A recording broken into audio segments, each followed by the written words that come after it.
जय बोलो देवाधिदेव 1008 श्री भगवान महावीर स्वामी की जय जय जय। अहिंसा परमो धर्म की जय जय जय। परम पूज आचार्य गुरुवर श्री विद्यासागर जी महाराज की आज की जय जय जय। परम पूज्य 100 यूनिवर्सिटी प्रमाण सागर जी महाराज की जय जय जय। परम पूज्य यूनिवर्सिटी अरहत सागर जी महाराज की जय जय जय। नमोस्तु गुरुदेव। संसार में नित्य विभिन्न प्रकार की घटनाएं घटती रहती है।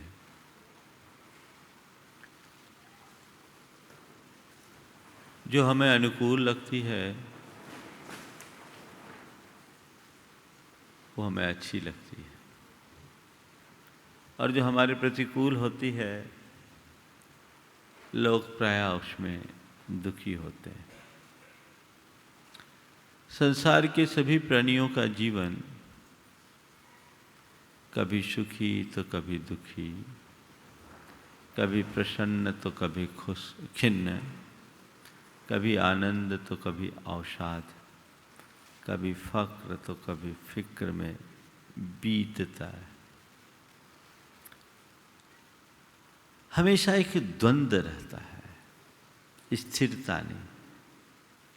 पल में कुछ तो पल में कुछ, ये चलता रहता है।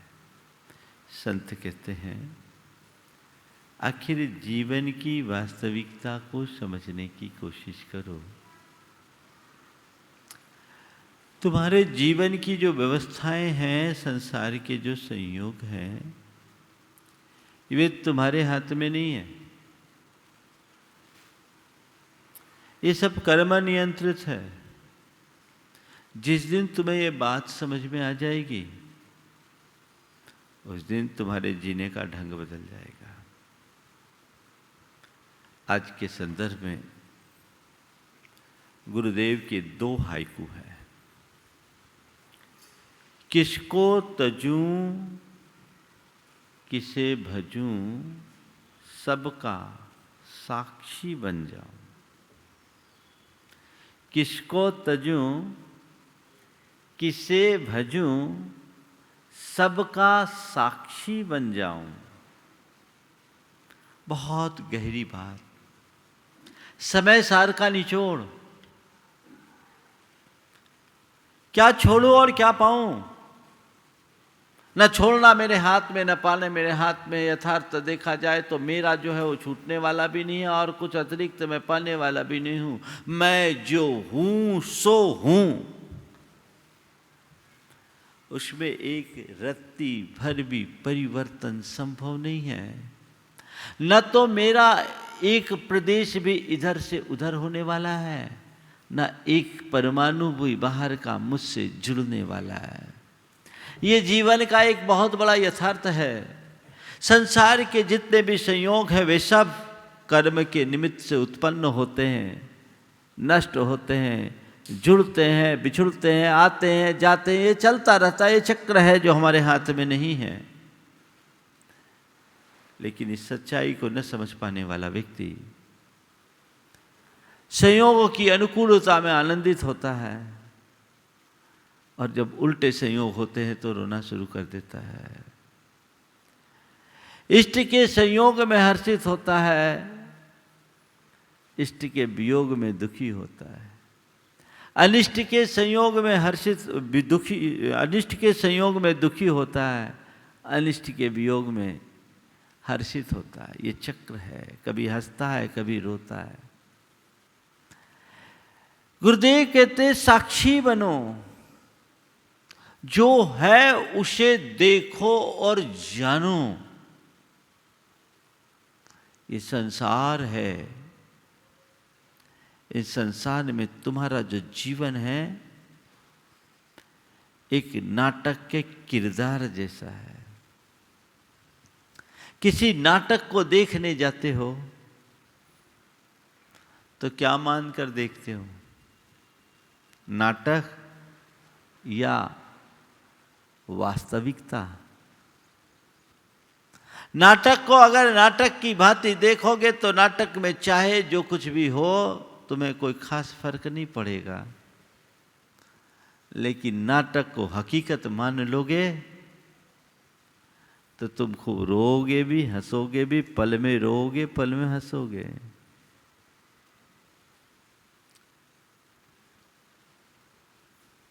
किसी अभिनेता के जीवन को देखो, जब वो अभिनय करने के लिए आता है, अभिनय करता है रंगमंच पर आकर, उसे जो भी रोल दिया जाता है वो वैसा रोल करता है। कई बार ये भी देखने में आया है कि वो अभिनेता भिखारी भी बन जाता है, तो कभी सम्राट भी, कभी अमीर भी तो कभी गरीब भी, कभी ताकतवर भी तो कभी दीनहीन भी। लेकिन मैं पूछना केवल इतना चाहता हूं, भिखारी बनने के बाद भी क्या वो अपने आप को भिखारी मानता है, या सम्राट का रोल करते वक्त क्या वो अपने आप को सम्राट समझता है? देखने वाले उसे भिखारी देख रहे हैं और उसके दीनहीन वृत्ति के रोग को देख देख कर आंसू बहा रहे हैं। देखने वाले उसके सम्राट स्वरूप के आगे नतमस्तक हो रहे हैं, जय जयकार कर रहे हैं, लेकिन वो खुद क्या कर रहा है, खुद क्या सोच रहा है? उसे केवल एक ही बात का पता है कि ये किरदार है और थोड़े देर का किरदार है, मुझे ये अभिनय करना है, ये मेरा रोल है, सो मुझे बखूबी अपना रोल निभाना है। ये मेरा रोल है, इसे मुझे बखूबी निभाना है और अच्छे से निभाता है। और जितने अच्छे से वो अपना रोल करता है, जनता पर उतना प्रभाव भी पड़ता है। खेल तो एक्शन और अभिनय का है। एकदम जीवंतता दिखती है, लेकिन अंदर से उसे पता है कि मैं क्या हूं। उसे मालूम है ये रियल लाइफ है, मेरी रियलिटी क्या है उसे उसका पता है। अपना अभिनय करने के बाद भी वो आंसू नहीं बहाता। गुरुदेव कहते हैं, दर्पण कभी न रोया न हंसा, हो ऐसा सन्यास। दर्पण के सामने जो भी चीजें रख दो, दर्पण उसे प्रतिबिंबित कर लेता है, करता है। दर्पण के समक्ष फूल रखो तो फूल को प्रतिबिंबित करेगा, और दर्पण के सामने यदि कचरे का ढेर हो तो कचरे का ढेर प्रतिबिंबित होगा।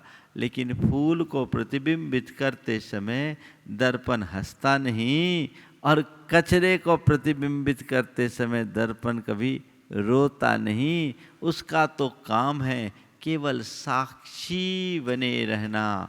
जो जैसा घट जाए घट जाने दो, लेकिन उससे प्रभावित न होना।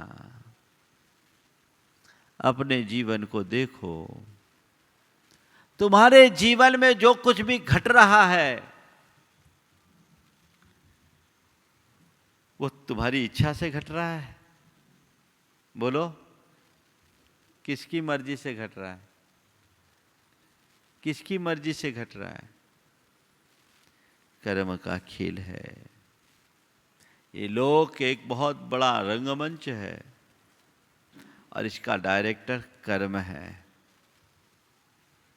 ये कर्म हमें विभिन्न भांति के रोल देता है, थोड़े थोड़े समय के लिए। और मुझे एक अच्छे अदाकार की भांति अपने रोल को अदा करना है और इस दुनिया से विदा हो जाना है। अगर मैं अपना ठीक रोल निभाऊंगा, सही भूमिका में जीऊंगा, तो आगे मुझे और अच्छा बेहतर रोल मिलेगा। और आज यदि मैं गलत तरीके से अपनी भूमिका निभाऊंगा तो मुझे बार बार और इससे भी बुरे रोल को जीना पड़ेगा।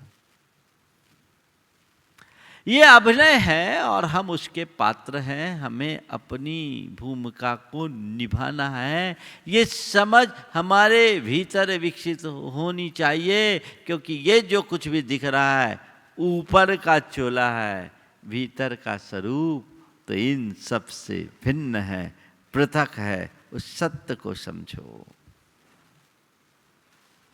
उस सत्य को समझो।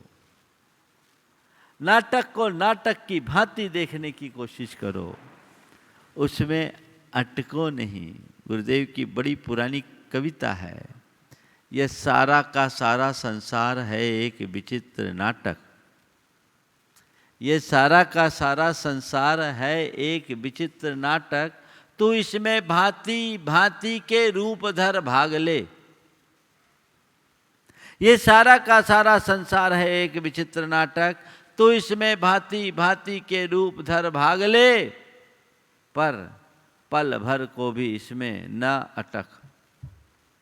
ये सारा का सारा संसार है एक विचित्र नाटक। अटक जाते।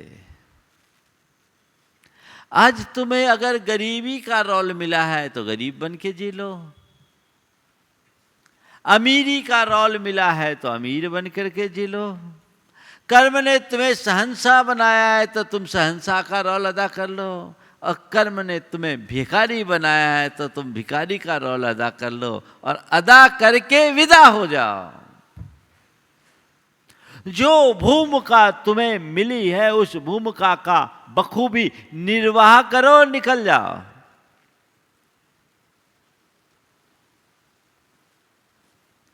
ये समझ केवल उसे होती है जिसके अंदर जीवन की वास्तविकता का बोध होता है, जो भेद विज्ञान से संपन्न होता है। ऐसा भेद विज्ञान मेरे भीतर विकसित होना चाहिए। मैं क्या हूं? एगो शशा सदा शाश्वतिको ममात्मा। एगो में शाश्वतो आदा नाण दंसन लखनो, शेषा में बाहिरा भावा सब्बे संजोग लक्षणा। मैं एकमात्र ज्ञान दर्शन लक्षण वाला शुद्ध शाश्वत आत्मा हूं। उस आत्मा के अतिरिक्त बाहर के जो भी संबंध हैं वे सब संयोग लक्षण वाले हैं, मेरे नहीं। मेरे साथ जुड़े, मेरे नहीं है। कर्म के संयोग से आते हैं, जाते हैं, बनेंगे, बदलेंगे, वे मेरे इच्छानुरूप वर्तन नहीं करेंगे। मुझे उन सब के मध्य तटस्थ रहना है। और इसलिए कहते हैं, किसको तजूं किसे भजूं, सबका साक्षी हो जाऊं। सबका साक्षी हो जाऊं, बस जानो और देखो तो फिर कुछ है ही नहीं। घटनाएं घट जाए, परिस्थितियां बन जाए, लेकिन हम उससे न जुड़े तो कुछ होगा क्या? संसार में बहुत सारी घटनाएं घटती है, आप पर प्रभाव किसका पड़ता है? जिससे मन अटैच होता है, जिससे मन जुड़ जाता है। मन किससे जुड़ता है? जिससे हमारा अटैचमेंट होता है। छोटी सी घटना भी हमें प्रभावित करती है, और दुनिया की और बातें हमें रंचे बातें भी प्रभावित नहीं करती। भैया ठीक है, हो गया सो हो गया, हम तटस्थ बने रहते हैं। संत कहते हैं किसी से अटैचमेंट मत रखो, अपना नाता अपने आप से जोड़ो, फिर तुम्हारे जीवन में कभी सुख दुख नहीं व्यापेगा। फिर तुम्हारे जीवन में हंसने और रोने की स्थिति नहीं आएगी। हर पल प्रसन्न और आनंदित होकर के जीने की क्षमता अपने भीतर विकसित करोगे। होकर सुख में मग्न न फूलूं, दुख में कभी न घबराऊं, इष्ट वियोग अनिष्ट योग में सहनशीलता दिखलाऊं। इन दो पंक्तियों के भाव को आत्मसात कर लो, जीवन का मजा ही कुछ और होगा। जो व्यक्ति जीवन और जीवन की व्यवस्था को ठीक तरीके से जान लेते हैं, उनके जीवन में स्थिरता होती है। जो इसे नहीं समझ पाते, वे सदैव अस्थिर रहते हैं। 4 बातें आज के संदर्भ में आप सबसे कहूंगा। सुख दुख, हानि लाभ, संयोग वियोग, जय पराजय।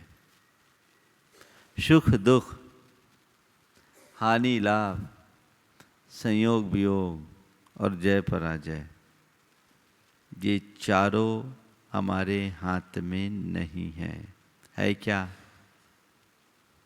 बोलो, किसी के हाथ में है? सच्चे अर्थों में ये तुम्हारे हाथ में भी नहीं है और तुम इनसे परे हो। तुम्हारी आत्मा सुख दुख से ऊपर है, तुम्हारी आत्मा हानि लाभ से ऊपर है, तुम्हारी आत्मा संयोग वियोग से ऊपर है, तुम्हारी आत्मा जय पराजय से परे है। इन सब से परे, इन सब से ऊपर तुम हो, उसे पहचानो। लेकिन अपने मन से पूछो, क्या दशा होती है सुख और दुख में? तुम्हारी क्या स्थिति है? महाराज, सुख में फूल जाते हैं, दुख में कूलने लगते हैं, यही ना? सच्चाई ये है कि न सुख तुम्हारा है तुम्हारे हाथ में, न दुख तुम्हारा है तुम्हारे हाथ में। ये दोनों अस्वभाव है, कर्म के निमित्त से उत्पन्न परिणाम है। सुख में सुखी मत हो, दुख में दुखी मत हो। अगर अपनी सोच को अच्छी बना लो तो हर पल अपने जीवन को आनंदित रख सकते हो। मेरे संपर्क में एक युवक,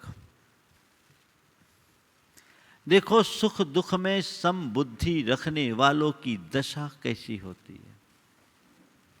आपके ही बीच के एक युवक की बात कह रहा हूं, माने कटनी नहीं, माने आप जैसे आपकी जमात में बैठने वाले।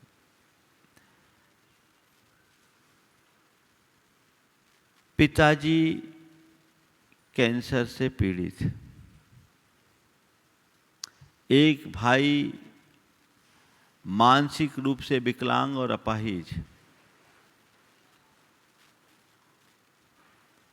उसके साथ धर्म पत्नी को भी किडनी में प्रॉब्लम, 3 विपत्तियां, 2 बेटे, दोनों बेटे होशियार, दोनों आईआईटी में सेलेक्ट, सुख संयोग। वो व्यक्ति नियमित मेरे पास आता, इतनी सारी परेशानियां सामने, घर में 3 ऐसे केस, और उनकी सारी जिम्मेदारी केवल उस व्यक्ति के कंधे पर। नियमित आता, लेकिन कभी उसने चर्चा नहीं की। उसके चेहरे को देखकर कभी लगता भी नहीं कि इस आदमी के जीवन में कोई दुख संयोग है। एक दिन उसके मित्र ने मुझे बताया, महाराज इसके सामने बहुत सारी परेशानियां हैं, पर महाराज मैं इसके जज्बे को प्रणाम करता हूँ। इतनी परेशानियों के बीच भी ये बड़ी प्रसन्नता से जीता है। मैं उसकी तरफ मुखातिब हुआ तो उसने एक ही वाक्य कहा, महाराज आपके प्रवचन को सुनकर ये ताकत आ गई, आपके प्रवचन को सुनकर ये ताकत आ गई। आपने एक दिन कहा था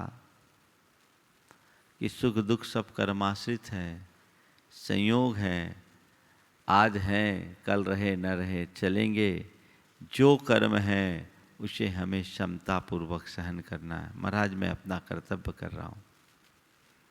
और अब मेरे अंदर इतनी सकारात्मकता आ गई कि इन संयोगों से मैं विचलित नहीं होता, केवल यही सोचता हूँ कि चलो कम से कम इनकी चिकित्सा करने की व्यवस्था तो मेरे पास है। वो आदमी बिल्कुल दुखी नहीं, सामान्य जीवन जी रहा है, सामान्य जीवन जी रहा है। मैं आपसे पूछता हूं, अगर तुम्हारे जीवन में थोड़े बहुत दुख हैं तो उसके प्रति तुम्हारी मानसिकता क्या? ऐसा लगता है कि संसार में सबसे ज्यादा दुखी मैं ही हूं, यही लगता है ना? अरे भैया, थोड़ा दृष्टि प्रसार कर देखो, तुमसे भी बड़े बड़े दुखियारे हैं।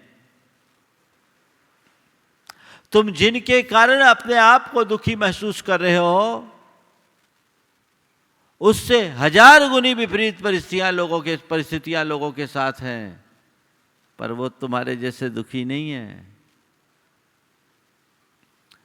कर्म का उदय आया है, स्वीकार कर लो, दुख सहने की ताकत मिलेगी। और एक बात ध्यान रखना, दुख सहने की चीज है, सुख बांटने की। तुम अपना दुखड़ा रोओगे तो कोई तुम्हारा दुख लेने वाला नहीं है। तो जो दुख आया है इसे स्वीकार करो, सहो, ठीक है, मेरे कर्म का उदय, अब जो है जैसा है सो है, सहना है। मैं एक ऐसे व्यक्ति को जानता हूं जिनके 2 बेटे अचानक एक्सीडेंट होकर के मर गए। जवान बेटे, एक 16 वर्ष का और एक 18 वर्ष का। देखा जाए तो बड़ा हादसा, बड़ा हादसा, लेकिन उस व्यक्ति ने उस दुख को भी सहज भाव से झेला और केवल यही कहा, मेरे और मेरे बेटे का इतना ही संयोग था। दूसरा होता रो रो के आधा हो जाता, डिप्रेशन में चला जाता।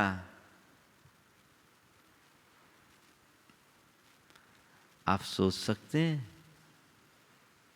सुख में और दुख में मन में समता और स्थिरता विकसित करने का भाव जगाना चाहिए।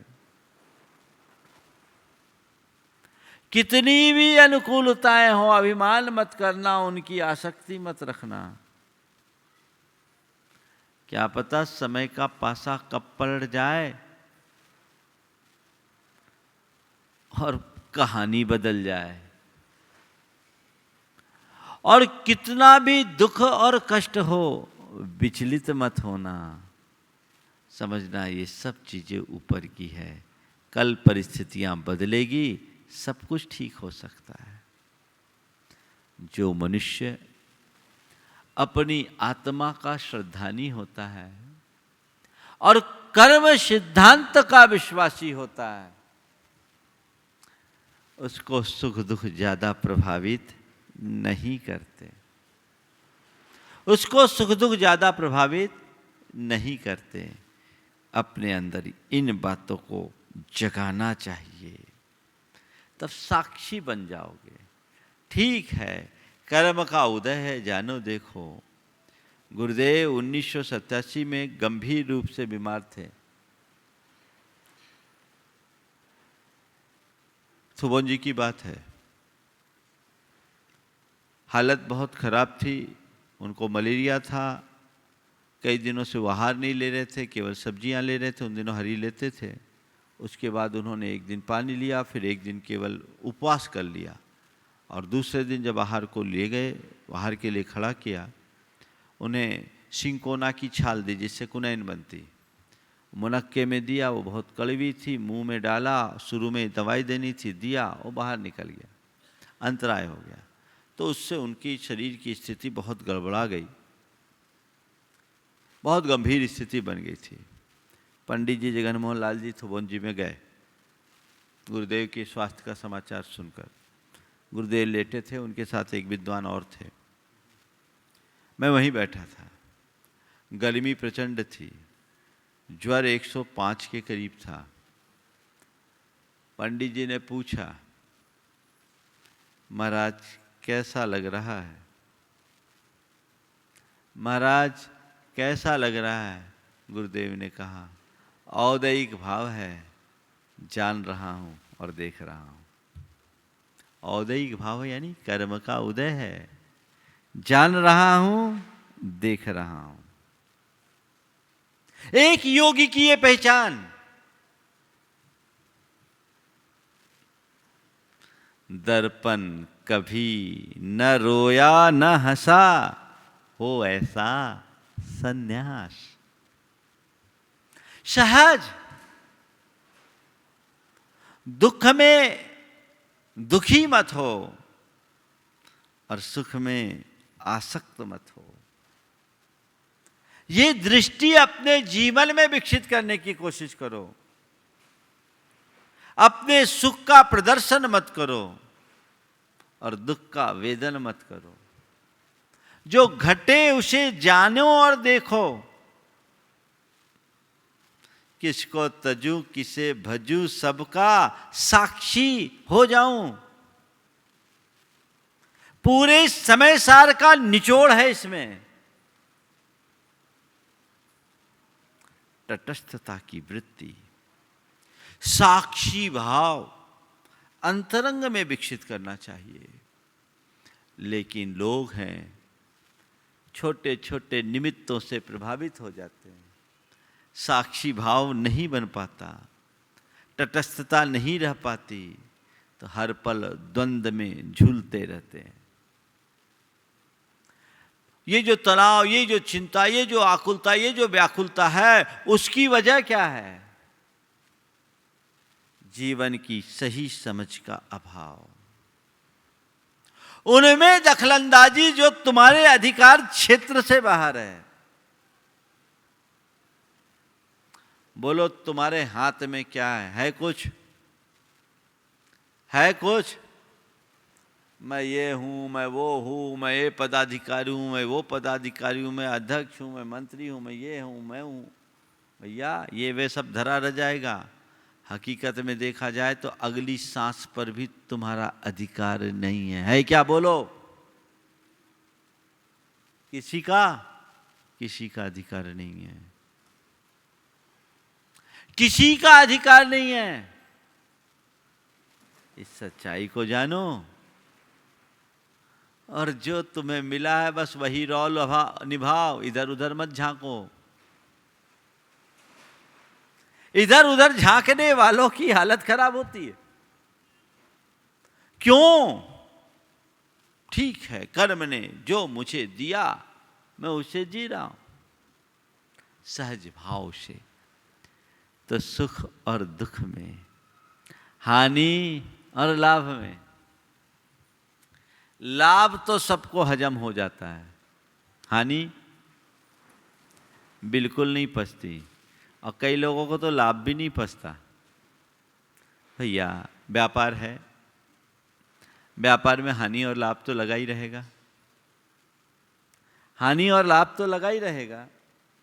ऐसा कोई व्यापार नहीं जिसमें केवल लाभ ही लाभ हो। कभी हानि भी होता है, हानि भी होती है।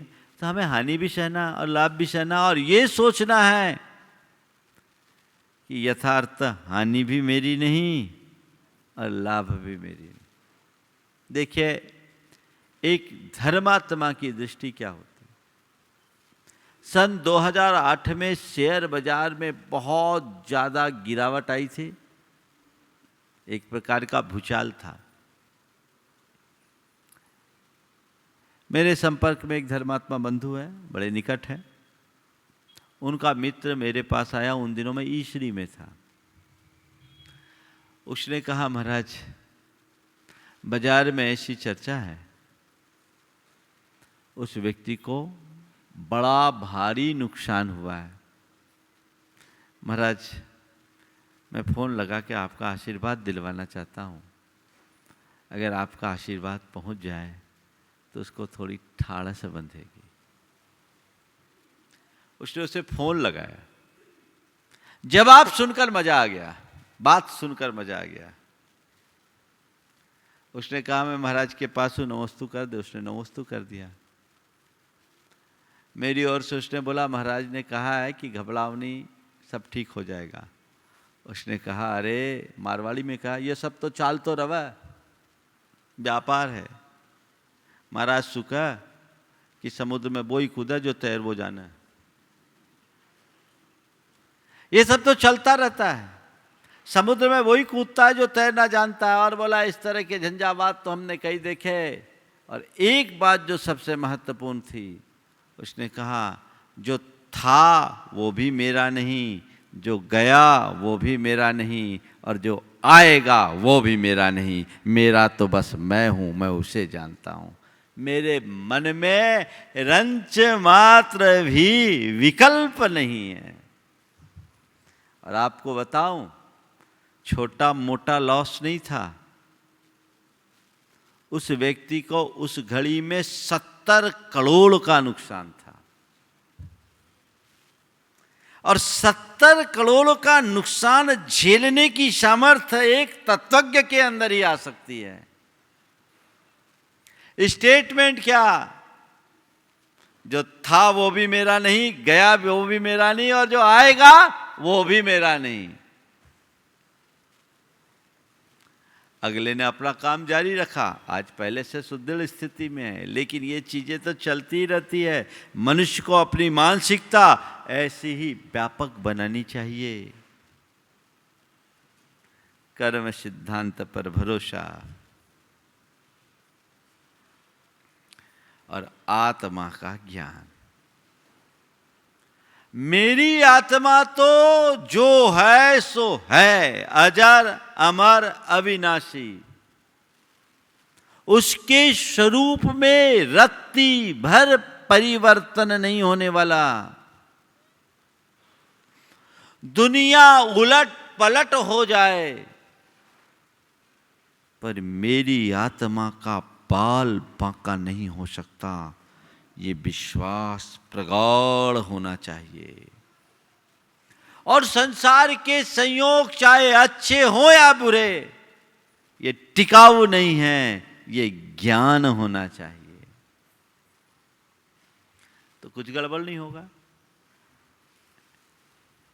2007 की बात है, मैं सम्मेत शिखर जी में इसी तरह की बात कर रहा था अपने प्रवचन में।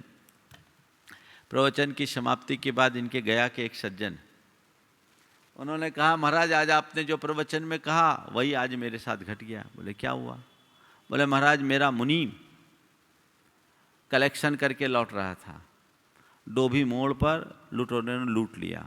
उनका शक्कर का व्यवसाय था और वसूली थी, होलसेल का काम था, लूट लिया, अच्छी मोटी रकम निकली। बोले महाराज ये सूचना मेरे पास आई, 10 मिनट बाद मेरा एक बेटा जो लखनऊ रहता था उसका फ़ोन आया। बोला पापा पिछले साल भर से एक डील रुकी हुई थी ज़मीन की, आज फाइनल हो गई, 1 करोड़ का फ़ायदा। उन्होंने बोला महाराज मैं सोच रहा हूं किस पर रोऊं और किस पर हंसूं। 10 मिनट पहले नुकसान की खबर और 10 मिनट बाद फायदे की खबर। ये तो खेल है। मैं सजगता से जीऊं, संभल कर काम करूं, ये मेरी समझदारी है। पर परिणाम जो आए उसमें हाय हाय करूं, ये पागलपन। हाय तौबा मत मचाओ, सहज रहो, साक्षी रखो, जो होना है सो हो जाए। और तुम लोग क्या करते हो? परिणाम तो उल्टा करते हो, बाद में गड़बड़। कई बच्चे होते ना, पेपर दे आए, अब भगवान से प्रार्थना करते हैं हमारा रिजल्ट ठीक कर दो कर दो कर दो। जो लिखे वही तो आएगा। हाँ एक बच्चा भगवान के सामने जाके प्रार्थना कर रहा था, हे भगवान मुंबई को भारत की राजधानी बना दे, मुंबई को भारत की राजधानी बना दे, मुंबई को भारत की राजधानी बना दे, मुंबई को भारत की राजधानी बना दे। बार बार भगवान के सामने गुनगुना रहा था। एक ने कहा, भैया भारत की राजधानी दिल्ली है, मुंबई बन जाएगी तो तुम्हें क्या होगा? बोले और कोई को हो या ना हो, मुझे तो होगा। बोले क्या होगा? बोले गलती से मैंने पेपर में भारत की राजधानी मुंबई लिख दिया। अब ऐसे लोगों को क्या कहेंगे? अब जो पेपर में लिखा है नंबर वही मिलने वाला है। भगवान भी तुम्हारे पेपर नहीं बदल सकते। हाँ, समझदारी क्या है? इस बार का पेपर बिगड़ा है तो अगली बार अच्छी मेहनत करना, सुधर जाएगा। अच्छी मेहनत करो। अभी तुम्हारे जीवन में विपरीत कर्म ज्यादा हैं तो समझ लो मैंने दुष्कर्म ज्यादा किया, पाप ज्यादा किया, आज जीवन में ये सब भोगने को मिल रहा है। चलो अपने आचरण को सुधारते हैं, जीवन को सुधारते हैं, मेरा कल अच्छा हो जाएगा। ये तो समझदारी है। लेकिन बार बार रोना धोना से क्या होगा? साक्षी हो जाऊं, साक्षी बन जाऊं, किसको तजूं, किसे भजूं, सबका साक्षी बन जाऊं। किसको तजू, किसे भजू, सबका साक्षी बन जाऊं। साक्षी बनने का भाव, तो सुख और दुख में साक्षी, हानि और लाभ में साक्षी, संयोग और वियोग में साक्षी। कैसे भी संयोग हो, अनुकूल हो प्रतिकूल हो, और कैसा वियोग हो, अनुकूल हो प्रतिकूल हो, क्षमता। अनुकूल संयोग पाकर के कितना आनंद आता है, और संयोग बिछुड़ते हैं तो उतना ही रोना है ना। एक ने अपने बेटे का विवाह किया, अरमानों से भरकर, खूब खोजबीन करके लड़की ढूंढी, विवाह तो कर लिया, खूब अच्छा खर्चा भी किया, बड़ा फूला न समाया, मेरे बेटे का बहुत अच्छा संबंध हुआ। साल भर बाद बेटा अलग हो गया, रो रहा है, कैसा कलयुग हो गया, कोई किसी का नहीं है। अब समझ में आ रहा है? अब समझ में आ रहा है? ये तो समझ पहले ही कर लेनी थी। मेरा जो कर्तव्य है वो मैं पूरा करूं, यही मेरी समझदारी है और यही मेरे हक में है। लेकिन किसी में इष्ट और किसी में अनिष्ट कल्पना करूंगा तो जीवन भर दुखी ही रहूंगा। एक दूसरे व्यक्ति की बात मैं आपसे कहता हूं। इकलौता बेटा, विवाह किया, बहू और सास में पटी नहीं, बहू अलग होना चाह रही थी, बहू अलग होना चाह रही थी, बेटा अलग होना नहीं चाहता था। उसने खुद से आके कहा, देख बेटा, आज तू अलग हो जा, नहीं तो प्रकृति हमें तुमसे अलग करेगी। एक दिन मुझे भी दुनिया से जाना है, तुझे भी दुनिया से जाना है, हम तुम सब, हर जीव का अपना अपना संयोग है। बहू को अगर यहाँ मन नहीं लगता, अलग होना चाहते, ले मैं तिलक करके तेरे को अलग करता हूँ। अलग घर है, रह, ध्यान रखना, व्यवहार में हम सब एक है, निश्चय से कोई किसी का नहीं। तू अपने में रह और मैं अपने में रहूं, कोई विकल्प नहीं। मेरी जब जरूरत पड़ेगी तू मुझे याद कर लेना, और तेरी मुझे जब आवश्यकता होगी मैं तुझे याद कर लूँगा। बस यही परस्पर निमित्त नैमित्तिक संबंध है, इसके आगे मुझे कुछ नहीं चाहिए।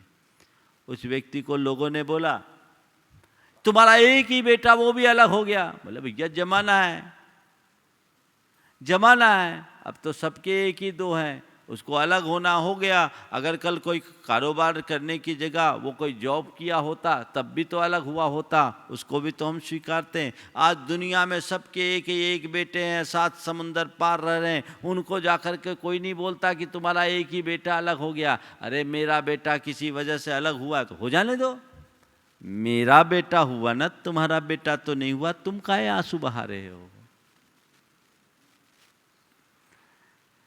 ये सोच जिस मनुष्य के अंतर मन में विकसित होगी वो कभी व्याकुल होगा? बोलो। तो क्या आप अपने अंदर ऐसी सोच नहीं बना सकते? इस सोच को लाने के लिए क्या करना है? कोई तपस्या करना है या कोई पैसा लगाना है? क्या करना है? कुछ नहीं करना है, केवल मन बनाना है। अब मन कैसे बने? बस हम लोगों का ये मोटिवेशन मन बना सकता है। इस मोटिवेशन से मन बनाओ। जीवन में जो कुछ भी घटे उसे स्वीकार करो। एक बात सदैव ध्यान रखो। 4 बातें बताता हूं आज के संदर्भ में। आत्मा के श्रद्धानी बनो, कर्म सिद्धांत के विश्वासी बनो, संयोगों को नश्वर मानो।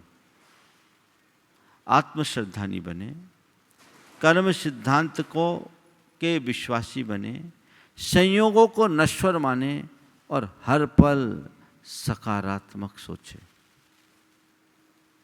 जीवन में चाहे कैसे भी दुप्रसंग हो जाए,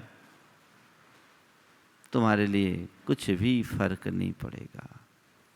हर पल इतनी समझ होनी चाहिए कि मैं आत्मा हूं, बाकी तो सब ऊपर का आवरण है, ये सब यहीं छूट जाने वाला।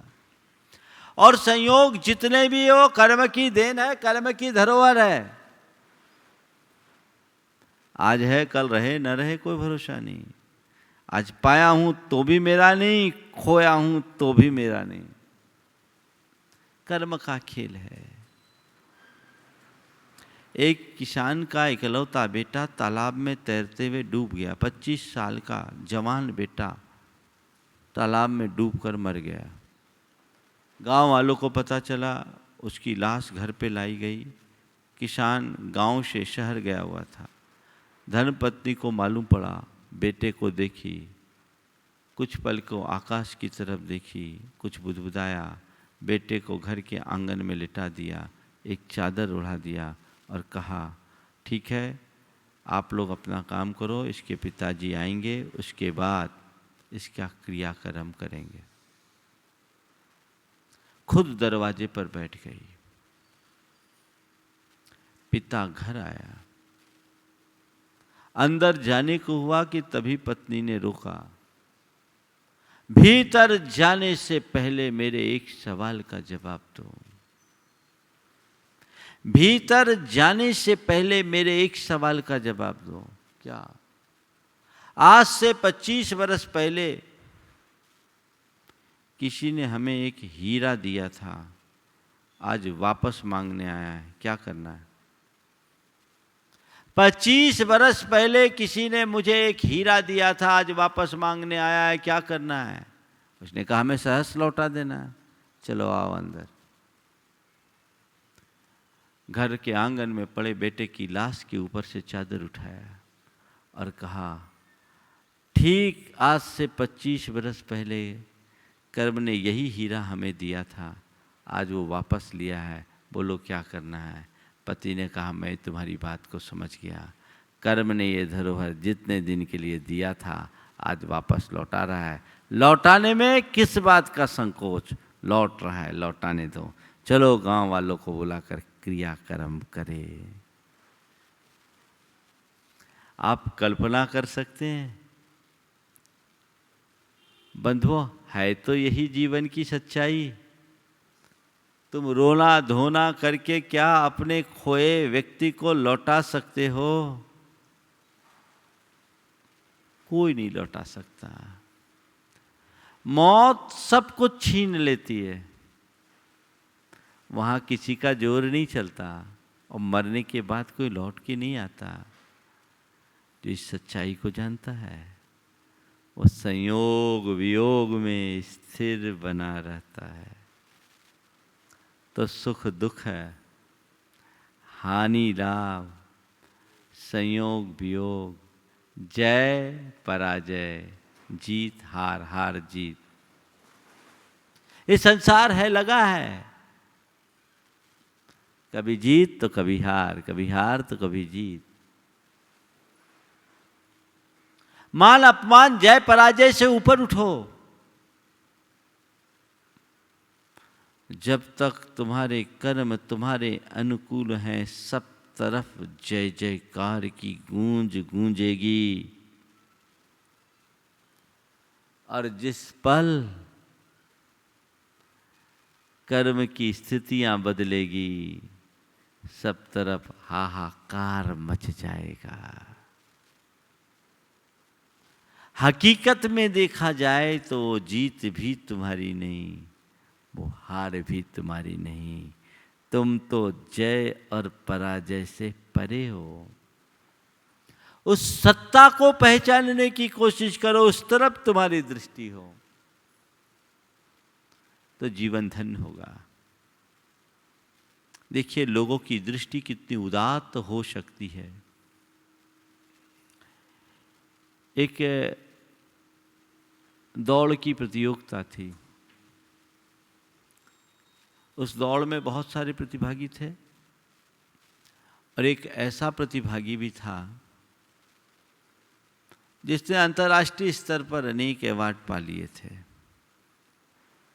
सबने तय मान लिया था कि इस दौड़ में तो उसी को जीतना है। लेकिन जब दौड़ हुई, वो व्यक्ति 10 सेकेंड पीछे रह गया और दूसरे को उसका 5 लाख का पुरस्कार था मिल गया। उसे सम्मानित किया गया कि एक अंतर्राष्ट्रीय विजेता को हराने वाला ये जीता, जिसके नाम अनेक रिकॉर्ड थे, उसको ये जीत गया। पर जैसे ही अवार्ड मिला, विजेता उस अंतर्राष्ट्रीय विजेता के चरणों में गिर पड़ा और उसने कहा कि कहने को मैं जीता हूं, पर यथार्थ जीत तो इनकी ही हुई है। सब आश्चर्यचकित, क्या है? बोला मेरी मां कैंसर से पीड़ित, मुझे इलाज के लिए 5 लाख रुपयों की जरूरत थी। इस दौड़ में मुझे शामिल होना था, पर मुझे लगा कि ये रहेंगे तो मैं तो जीत नहीं पाऊंगा, मैं कितना भी अच्छा परफॉर्मेंस करूं। तो मैंने इनके घर जाकर इनसे अपनी माँ की व्यथा बताई। इन्होंने कहा कोई चिंता मत करो, तुम्हारी माँ का इलाज होगा और तुम कराओगे, चिंता करने की ज़रूरत नहीं। अगर इन्होंने अपनी रफ्तार थोड़ी धीमी न की होती तो आज मैं इस पुरस्कार का हकदार नहीं होता। सब लोग उसकी दोहरी जय जयकार करने लगे कि क्या मानवता है, कितनी ऊंची सोच। एक व्यक्ति की चिकित्सा के लिए एक पुरस्कार को भी तिलांजलि दे दे। सोच। कर्म के ऊपर जिसका विश्वास और भरोसा होता है वो कभी विचलित नहीं होता। तो इन दोनों हाइकू को याद आप सबको रखना है। किसको तजूं किसे भजूं, सबका साक्षी हो जाऊं। किसको तजूं किसे भजूं, सबका साक्षी बन जाऊं। और दर्पण कभी न हंसा न रोया, हो ऐसा सन्यास। अपने घर में एक दफ्ती बना के लगा लो और साक्षी भाव में जीने का अभ्यास करो। पक्षपाती मत बनो। पक्षपाती बनोगे तो नियमतः पतन होगा। तो जीवन इसी क्रम में आगे बढ़े। समय आप सबका हो रहा है। मंगल भावना के साथ मैं विराम लूँगा। समय में थोड़ा परिवर्तन हुआ है। अब ठीक 7:30 बजे से जाप प्रारंभ होगा और ये पूरा कार्यक्रम 8:30 से और 9:40 तक संपन्न होगा। चैनल ने अपनी कुछ व्यवस्थाओं के कारण कार्यक्रम को परिवर्तित किया है और अब जाप 108 बार की जगह हम जो 54 बार कराते हैं उसकी जगह अब 36 बार होगा, ताकि दोनों लाभ आप सबको मिले। मेरे साथ मंगल भावना। मंगल मंगल होए जगत में सब मंगलमय हो। मंगल मंगल होए जगत में सब मंगलमय हो। इस धरती के हर प्राणी का मन मंगलमय हो। इस धरती के हर प्राणी का मन मंगलमय हो। कहीं क्लेश का लेश रहे ना दुख कहीं भी हो। कहीं क्लेश का लेस रहे ना दुख कहीं भी हो। मन में चिंता भय न सतावे रोग शोक नहीं हो। मन में चिंता भय न सतावे रोग शोक नहीं हो। नहीं बैर अभिमान हो मन में क्षोभ कभी नहीं हो। नहीं बैर अभिमान हो मन में क्षोभ कभी नहीं हो। मैत्री प्रेम का भाव रहे नित मन मंगलमय हो। मैत्री प्रेम का भाव रहे नित मन मंगलमय हो। मंगल मंगल होए जगत में सब मंगलमय हो। मंगल जगत में सब मंगलमय हो। इस धरती के हर प्राणी का मन मंगलमय हो। इस धरती के हर प्राणी का मन मंगलमय हो। मन का सब संताप मिटे अरु अंतर उज्ज्वल हो। मन का सब संताप मिटे अरु अंतर उज्ज्वल हो। राग देश और मोह मिट जाए आत्म निर्मल हो। राग देश और मोह मिट जाए आत्म निर्मल हो। प्रभु का मंगल गान करे सब पापों का क्षय हो। प्रभु का मंगल गान करें सब पापों का क्षय हो। इस जग के हर प्राणी का हर दिन मंगलमय हो। इस जग के हर प्राणी का हर दिन मंगलमय हो। मंगल मंगल होए जगत में सब मंगलमय हो। मंगल मंगल होए जगत में सब मंगलमय हो। इस धरती के हर प्राणी का मन मंगलमय हो। इस धरती के हर प्राणी का मन मंगलमय हो। गुरु हो मंगल प्रभु हो मंगल धर्म सुमंगल हो। गुरु हो मंगल प्रभु हो मंगल धर्म सुमंगल हो। मात पिता का जीवन मंगल परिजन मंगल हो। मात पिता का जीवन मंगल परिजन मंगल हो। जन का मंगल गण का मंगल मन का मंगल हो।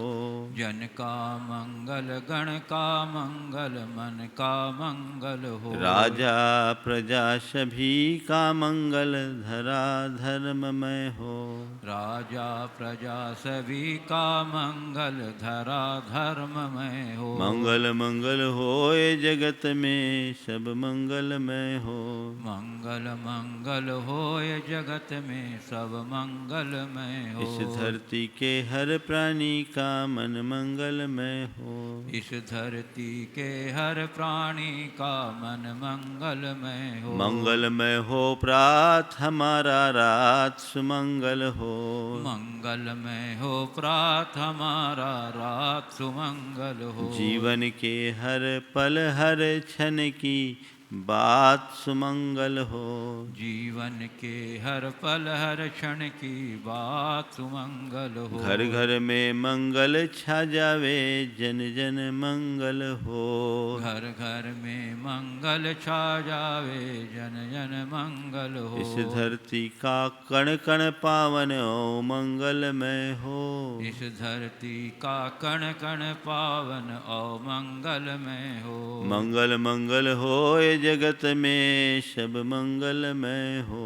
मंगल मंगल होए जगत में सब मंगलमय हो। इस धरती के हर प्राणी का मन मंगलमय हो। इस धरती के हर प्राणी का मन मंगलमय हो। सब जग में मंगल बढ़े।